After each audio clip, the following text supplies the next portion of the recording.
Oi, gente, tudo bem com vocês? Bom, hoje a gente está aqui para continuar falando sobre o modernismo brasileiro, só que a gente vai falar sobre a terceira geração modernista. Já falamos sobre a confusão que foi a Semana de Arte Moderna, a Semana de 22, com toda aquela ruptura, toda aquela mudança realmente de segmento, eles queriam romper com a tradição. Os parnasianistas, os simbolistas eram assim, tinham uma poesia diferente, tinha uma literatura diferente. Os parnasianistas, por exemplo, tinham ali as suas métricas. Era tudo cheio de regras, cheio de formas fixas, e os modernistas queriam romper com tudo aquilo. Então a primeira geração fez aquela ruptura de verdade, aquela coisa bem profunda. Aí veio a segunda geração, um pouco mais de boa, que a gente tem ali o Drummond, a gente tem Cecília Meirelles, Vinícius de Moraes, com seus sonetos, que são formas fixas. A gente tem o Graciliano Ramos, na prosa também. Temos Jorge Amado, como nós vimos ali, super amigo do José Saramago, né? Até tinha uma foto deles na última aula. E agora a gente está falando da terceira geração. Vamos acompanhar, então, um pouquinho do que foi, do que aconteceu. Bom, primeiro a gente tem aqui a nossa linha do tempo da literatura, que é muito importante a gente sempre acompanhar. A literatura brasileira começa aqui, no classicismo, que para nós é o quinhentismo, aquela literatura mais informativa, né? Que começa em 1500. Os portugueses chegam aqui, e aí os jesuítas começam, então, a produzir essa literatura informativa, com um caráter extremamente descritivo da fauna, da flora, dos nativos da terra brasileira. Depois a gente vai para o barroco, né? Aquele contraste, porque o homem passou pelo Renascimento, então ele acredita na glória de Deus, mas ele também coloca o homem assim em primeiro lugar, começa a pensar no racionalismo. Então o homem barroco tenta lidar com isso. A gente tem aqui Gregório de Matos, né? O Boca do Inferno, que tem um livro, né? Poemas escolhidos de Gregório de Matos na lista da FUVEST. Depois a gente vai para o arcadismo, que eles eram completamente da paz, e o barroco, por ter excessos, né, o homem arcade então vem depois e fala: gente, para que tudo isso? Vamos viver na paz, vamos viver num campo, carpe diem, colhe o tempo, colhe a vida, aproveita, que amanhã o tempo passa, você tem que viver o agora. Depois a gente tem o homem romântico, né, com o romantismo, a gente tem ali Gonçalves Dias, aquelas poesias elaboradas, temos também o indianismo. Depois nós temos o realismo, aqui no Brasil temos Machado de Assis, supermarcou aí com Dom Casmurro, Memórias Póstumas, Quincas Borba, que está na lista de leitura obrigatória da FUVEST. Lá em Portugal nós temos Eça de Queiroz, super importante. Depois nós vamos ter aí as vertentes do realismo, né? O naturalismo, parnasianismo e simbolismo. Naturalismo sempre tentando fazer um estudo, tentando dizer que o homem é fruto do meio que ele está. Os parnasianistas era assim, arte pela arte, né? Tentava produzir aquela coisa perfeita, aquela poesia toda metrificada, com as rimas do jeito estruturado. E os simbolistas, mais com essa questão, né, da musicalidade, das metáforas. Depois a gente vai ter o pré-modernismo, ali a gente tem Lima Barreto, Monteiro Lobato, e aí o modernismo, que é onde a gente está estudando já na terceira aula sobre modernismo, porque nós estamos na terceira geração. Então, a primeira, como a gente falou, começa em 1922, com a Semana de Arte Moderna, como nós já vimos. A segunda, ali 1930 até 45, com Drummond e a sua equipe ali, Vinícius de Moraes, Cecília Meirelles, Graciliano Ramos. E agora estamos na terceira geração. Só contextualizei fazendo essa revisão para a gente saber certinho se situar onde, né, a gente está agora. Para começar, trouxe esse trecho super conhecido de um dos representantes aí da terceira geração modernista. Gente, olha a profundidade disso. O correr da vida embrulha tudo. A vida é assim. Esquenta e esfria. Aperta e daí afrouxa. Sossega e depois inquieta. O que ela quer da gente é coragem.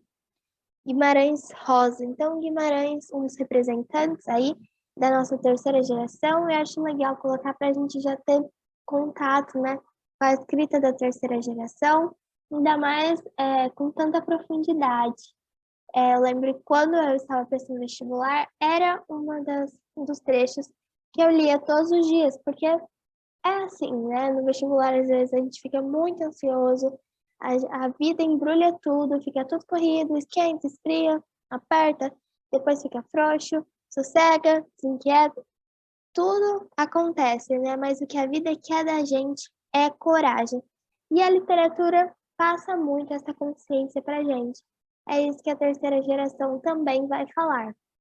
Aqui a gente tem esse cara, o Guimarães Rosa, do trecho que a gente acabou de ler, super amigo dos gatos, né? Como a gente pode ver. Gente, a foto desse cara com os gatos é uma coisa que a gente tem que guardar pro coração. Olha que fofo que ele era, né? Uma gracinha. Essas fotos são tudo. E algumas de suas obras, né? Grande Sertão Veredas, que é assim super conhecida. Tagarana, tem a Hora e Vez de Augusto Mataga, que eu coloquei uma frase no final também. E Campo Geral, que é o livro cobrado pela FUVEST, do João Guimarães Rosa. Ou seja, a terceira geração modernista também está na lista de leituras obrigatórias para o vestibular. Campo Geral é um livro muito profundo, vai contar a história do Miguelinho, da sua família, ali vivendo no Mutum. E aí a gente vai estudar isso com maior atenção nas aulas, né, que a gente vai falar sobre cada obra dos vestibulares. Mas para quem quiser conhecer Guimarães Rosa, esse livro Primeiras Histórias é muito legal, porque são histórias curtas. Aqui, Grande Sertão Veredas é mais, assim, o nível de complexidade é maior, mas é, assim, uma história incrível. Sagarana também são histórias ali curtas também. E Campo Geral, que é o que a gente vai detalhar mais para frente, não é tão grande também, mas é muito profundo. Tudo do Guimarães é realmente muito profundo. Eu comecei a ler Guimarães por Campo Geral, para o vestibular também, e depois Primeiras Histórias, que eu acho que se você quer conhecer a escrita do Guimarães, é o ideal para começar. Mas a gente vai detalhar isso mais para frente, só para a gente ter um panorama geral das obras desse cara que amava gatos. Bom, contexto da terceira geração modernista, marcada pela deposição de Getúlio Vargas e o fim da Segunda Guerra Mundial. Então, a segunda geração, a passada, estava vivendo ali era Vargas, a Segunda Guerra lá, fascismo, nazismo, tudo acontecendo. Agora, deposição de Getúlio Vargas, fim da Segunda Guerra, e aí começa, então, a Guerra Fria. Então, é nesse contexto que os modernistas vão aparecer para gente. Características: academicismo, passadismo e retorno ao passado, oposição à liberdade formal, experimentações artísticas. Que mais? Realismo fantástico, a gente vai ter contos fantásticos aqui, retorno à forma poética, valorização da métrica e da rima, influência do parnasianismo e simbolismo, inovações linguísticas e metalinguagem. Já já a gente vai comentar tudo isso. Regionalismo universal, temática social e humana e linguagem mais objetiva. A gente tem que sempre lembrar que a literatura parece um ping-pong. Tudo que uma escola literária vem e constrói, a outra vai destruir e a outra vai construir de novo. Lembra que a primeira geração tinha falado, não, parnasianistas não passarão, simbolistas não passarão, a gente vai derrotar toda essa tradição. Agora vem a terceira geração e fala, não, gente, dá pra gente usar alguma coisa, né? A gente pode, então, olhar para o passado e construir um futuro melhor. Ou seja, o ping-pong literário que a terceira geração modernista também vai usar. Vamos, então, a alguns exemplos, né, desses modernistas da terceira geração. João Cabral de Melo Neto, esse cara super fofo também, que escreveu uma das coisas mais lindas da literatura brasileira. Vou ler aqui um trechinho, eu acho que vai cortar uma parte aqui em cima. Deixa eu ver. O retirante explica ao leitor quem é e a que vai. Ou seja, o retirante vai se explicar para a gente. Vamos conhecê-lo, então. O meu nome é Severino, como não tem outro de pia. Como há muitos Severinos, que é santo de Romaria, deram então de me chamar Severino de Maria. Como há muitos Severinos com mães chamadas Maria, fiquei sendo o da Maria do finado Zacarias. Mas isso ainda diz pouco. Há muitos na freguesia, por causa de um coronel que se chamou Zacarias e que foi o mais antigo senhor destas três Marias. Como então dizer quem falo, ora, vossas senhorias? Vejamos, é o Severino da Maria do Zacarias, lá da Serra da Costela, limites da Paraíba.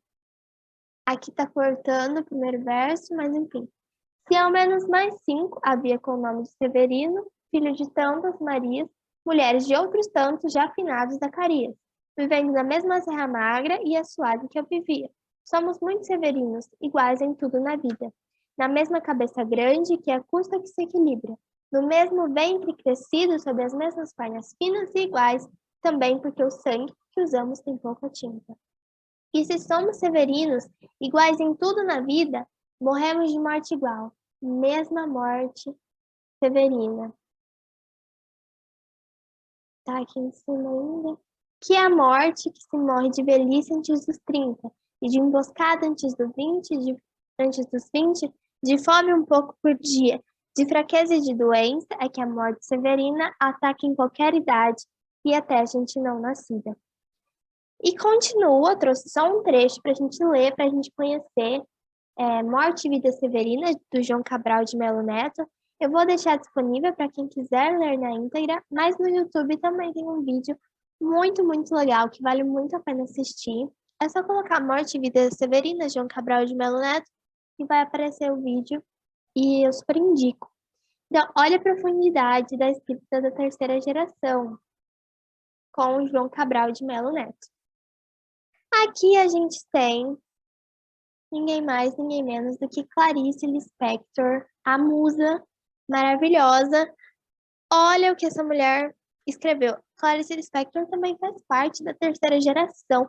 Ela escreveu Hora da Estrela, Paixão Segundo GH, Água Viva. Olha isso, gente. Sou um ser totalmente passional. Sou movida pela emoção, pela paixão, tenho meus desatinos.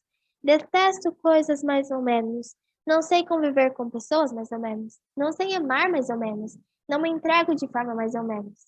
Se você procura alguém coerente, sensata, politicamente correta, racional, cheia de moralismo, esqueça-me. Se você sabe conviver com pessoas intempestivas, emotivas, vulneráveis, amáveis, que explodem da emoção, acolha-me. Se você se assusta com esse meu jeito de ser, afaste-se. Se você quiser me conhecer melhor, aproxime-se.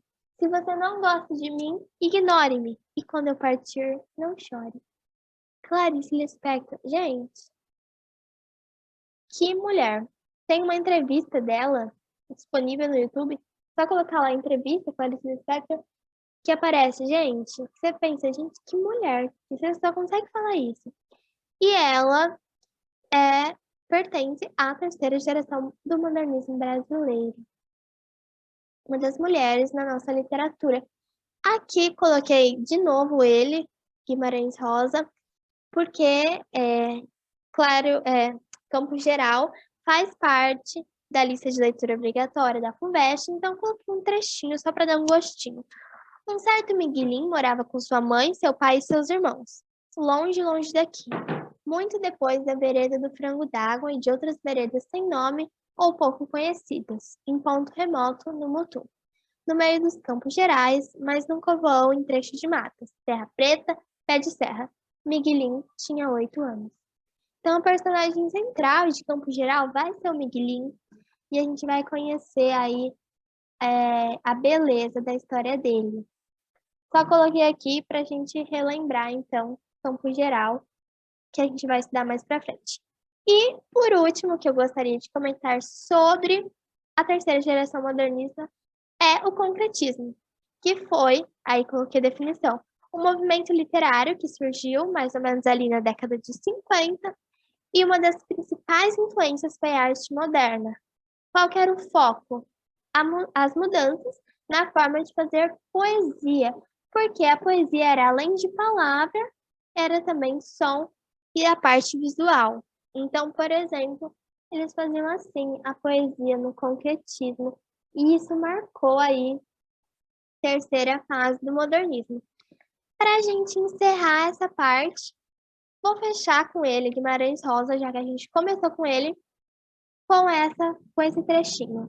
Reze e trabalhe, fazendo de conta que esta vida é um dia de capina com sol quente, que às vezes custa mais repassar, mas sempre passa. E se você ainda pode ter, e você ainda pode ter um pedaço bom de alegria. Cada um tem a sua hora e sua vez, e você há de ter a sua. Guimarães Rosa. Gente, essa é a terceira geração modernista, cheia de informações, cheia de escritores maravilhosos, que ajudaram então a formar um pouquinho da nossa literatura. Mais para frente a gente vai aprofundar, né, nos livros, nas leituras obrigatórias para o vestibular, mas quanto às escolas literárias, é isso. A gente fez a revisão nessa aula, né, relembrou um pouquinho de cada uma, e falamos aí, fechamos aí com chave de ouro com Guimarães Rosa, Clarice Lispector, falando da terceira geração modernista. Eu espero que vocês tenham gostado e que esse conteúdo esteja ajudando vocês aí a conseguir encaixar cada autor, cada livro na sua determinada manifestação literária. Então, a gente se vê na próxima aula para começar a falar aí das leituras obrigatórias para o vestibular.